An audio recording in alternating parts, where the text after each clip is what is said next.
শিয়া এটা এমন একটি সম্প্রদায়, শিয়াদের পরিচয় জানার আগে শিয়া শব্দের অর্থ আমাদের জেনে নেওয়া দরকার। শিয়া শব্দটি বলতে মূলত দল, উপদল বা অনুসারীদের কোনো গোষ্ঠী এটা বোঝানো হয়। শিয়া বলতে বোঝানো হয় শিয়াতু আলিয়িন বা আলী রাদিয়াল্লাহু তাআলা আনহুর অনুসারী গোষ্ঠী, এদেরকে শিয়া বলা হয়। বা আলে বাইত রাসূল করিম সাল্লাল্লাহু আলাইহি সাল্লামের পরিবার কেন্দ্রিক যাদের ভক্তি, বিশ্বাস এগুলো গড়ে উঠেছে তাদেরকে সাধারণত শিয়া বলা হয়। শিয়াদের সম্পর্কে আমাদের দেশের সাধারণ মুসলমানদের মধ্যে ধারণা খুবই কম। আমরা অনেকেই মনে করি মুসলিমদের মধ্যেই একটি সাধারণ দল শিয়া, অথচ শিয়াদের যে সমস্ত বিশ্বাস আছে সে বিশ্বাসগুলো ইসলামের একেবারে মৌলিক বিশ্বাসগুলোর সাথে অনেকগুলো বিশ্বাস আছে যেগুলো সাংঘর্ষিক।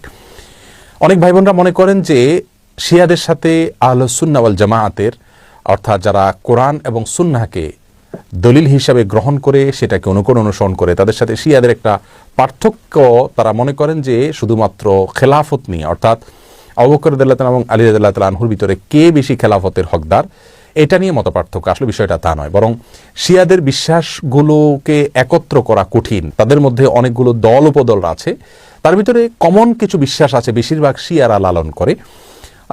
তার ভিতরে একটি হলো তারা কালিমাতুত তাওহীদ আমরা যেটা বলি এটাকে যথেষ্ট মনে করে না। তারা মনে করে লা ইলাহা ইল্লাল্লাহ মুহাম্মাদুর রাসূলুল্লাহ এবং আলিয়ুন ওয়ালিউল্লাহ এটাও স্বীকৃতি দিতে হবে, মুখে উচ্চারণ করতে হবে, তারপর মানুষ মুসলিম হবে।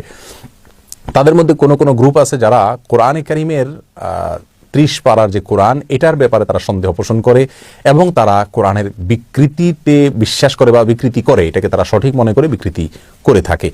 তাদের মধ্যে বড় অংশ বা সবচেয়ে বেশি অংশ বলা যেতে পারে, প্রায় সবাই বলা যেতে পারে, তারা সাহাবীদেরকে সবাইকে, কয়েকজন বাদে আলী রাদিয়াল্লাহু তাআলা আনহু, আব্বাস রাদিয়াল্লাহু তাআলা আনহু সহ কয়েকজন বাদে হাসান হুসাইন, ফাতিমা রাদিয়াল্লাহু তাআলা আনহুম সহ আহলে বাইত যারা, তারা ছাড়া বাকিদেরকে তারা কাফের মনে করে এবং সাহাবীদেরকে গালমন্দ করাটা এটাকে তারা সওয়াবের কাজ মনে করে, ইবাদত মনে করে।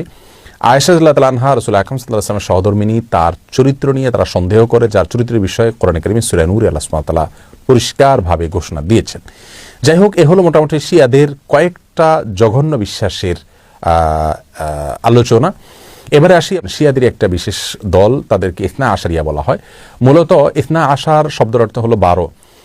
ইসনা আশারিয়া গ্রুপ বলতে শিয়াদের ওই গ্রুপকে বলা হয় যারা 12 জন ইমামে বিশ্বাস করে, অর্থাৎ যারা মনে করে যে 12 জন ইমাম আল্লাহর পক্ষ থেকে নির্ধারিত, তারা রাসূল করিম সাল্লাল্লাহু আলাইহি ওয়াসাল্লামের ওয়াফাতের পরে ধারা পরম্পরায় আসছেন এবং তাদের মধ্যে প্রথম ইমাম ছিলেন আলী রাদিয়াল্লাহু তাআলা আনহু এবং সর্বশেষ ইমাম ছিলেন মুহাম্মদ ইবনুল হাসান আল আসকারী।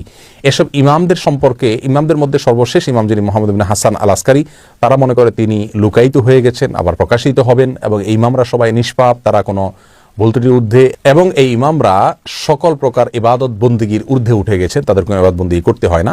এই বিশ্বাসগুলো লালন করে থাকে ইসনা আশারিয়া গ্রুপ। শিয়াদের ব্যাপারে আমাদের ধারণা কি হবে, তাদেরকে আমরা কাফের বলবো কিনা? উত্তর হলো, শিয়াদের মধ্যে যারা আয়েশা রাদিয়াল্লাহু তাআলার চরিত্র নিয়ে সন্দেহ করে, কোরআনের ব্যাপারে যাদের সন্দেহ রয়েছে এবং বিকৃতি সাধন করে থাকে, এবং কেউ কেউ আছে রাসূল করিম সাল্লাল্লাহু আলাইহি ওয়াসাল্লামের রিসালাত নিয়েও সন্দেহ করে। তারা বলে যে জিবরিল ভুলে রাসূল করিম সাল্লাল্লাহু আলাইহি ওয়াসাল্লামের কাছে রিসালাত নিয়ে আসছিল মূলত আলী রাদিয়াল্লাহু তাআলার কাছে। এরকম আর অনেকগুলো বিশ্বাস লালন করে। এই সম্প্রদায়গুলোকে বা এইরকম বিশ্বাস লালনকারীদেরকে আমরা মুসলিম মনে করতে পারি না। তবে হ্যাঁ, তাদের মধ্যে অনেকগুলো গ্রুপ আছে যাদেরকে সরাসরি কাফের বলা যায় না, তাদের অনেকগুলো ভুল এবং ভ্রান্ত বিশ্বাস রয়েছে। এদের মধ্যে সবচাইতে সাধারণ যেটা বিশ্বাসের দিক থেকে সবচাইতে তুলনামূলকভাবে কম জঘন্য বলা যেতে পারে, সেটা হলো আবু বকর রাদিয়াল্লাহু তাআলার চাইতে আলী রাদিয়াল্লাহু তাআলাকে খেলাফতের জন্য অধিক হকদার মনে করা।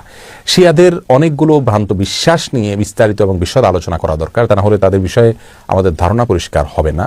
একজন মুসলিম হিসাবে আমাদেরকে সঠিক ধারণা যেমন রাখতে হবে, তেমনিভাবে ইসলামের বিষয়ে কারা কি ভুল ধারণা লালন করে সেগুলো আমাদের জানতে হবে।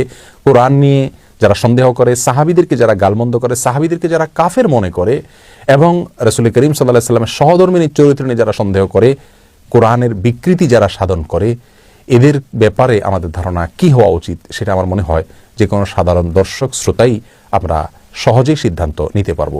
আল্লাহ তাআলা আমাদের সকলকে সঠিকটা বুঝার তৌফিক দান করুন।